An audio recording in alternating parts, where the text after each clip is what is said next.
ওহো, এইটা কি হইল রে ভাই? The king of Marvel Cinematic Universe Robert Downey Junior finally back করছে, বাট আয়রন ম্যান হিসেবে নয়, বরং ডক্টর ডুম হিসেবে। বাট এটার মধ্য দিয়ে কি মার্ভেল তার আপকামিং অ্যাভেঞ্জার্সদের আরো একটা করুণ পরিণতি ফেস করাতে যাচ্ছে?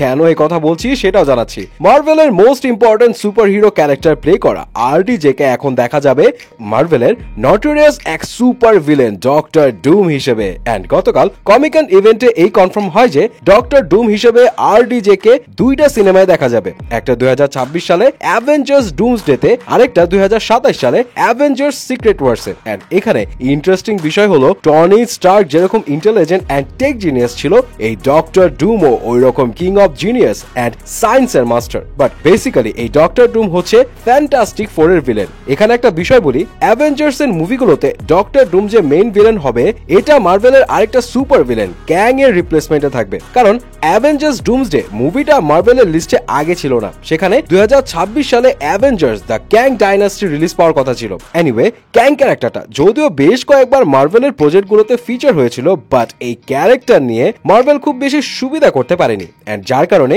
এই রিপ্লেসমেন্ট। এখানে আরেকটা বিষয় বলি, এর আগে রুমার ছিল যে ডক্টর ডুম হয়তো 2025 সালে ফ্যান্টাস্টিক ফোর মুভির মেইন ভিলেন হবে, বাট ফ্রাইডেতে কনফার্ম হয় যে গ্যালাক্টাস হবে ফ্যান্টাস্টিক ফোর এর মেইন ভিলেন। তবে আরডিজে কে এই ডক্টর ডুমে কাস্ট করানোর পরে এই স্পেকুলেশনও চলছে যে অ্যাভেঞ্জার্স ডুমসডে মুভিটা মেবি অনেক ইমোশনাল হতে যাচ্ছে। ডক্টর ডুম এন্ড টনি স্টার্কের চেহারা যেহেতু সেম, সো যেই চেহারার মানুষটা অ্যাভেঞ্জার্স ইন গেমে সবাইকে বাঁচানোর জন্য নিজেকে স্যাক্রিফাইস করে দিল, সেই চেহারার মানুষ এখন ভিলেন। আর এইখানে যদি Thor, war machine and Spider-Man থাকে, তাহলে অ্যাভেঞ্জার্স ডুমসডে মুভিটা এক্সট্রিমলি ট্র্যাজিক হবে, প্লাস অ্যাভেঞ্জার্স সিক্রেট ওয়ার্স এমসিইউর জন্য হবে একটা সফট রিবুট। লেটস সি কি হয়। Oh by the way, Deadpool and ওলভারিনে একটা আপডেট দিয়ে যায়। ডেডপুল এন্ড ওলভারিনের বক্স অফিসের যে সাকসেস হচ্ছে, সেই সাকসেসের উপর বেস করে কেভিন ফ্রেগে জানিয়েছে যে মার্ভেল এখন ডেডপুল সহ তাদের টোটাল মুভিগুলো দিয়ে গ্লোবাল বক্স অফিসে টোটাল $30 বিলিয়ন, মানে প্রায় 3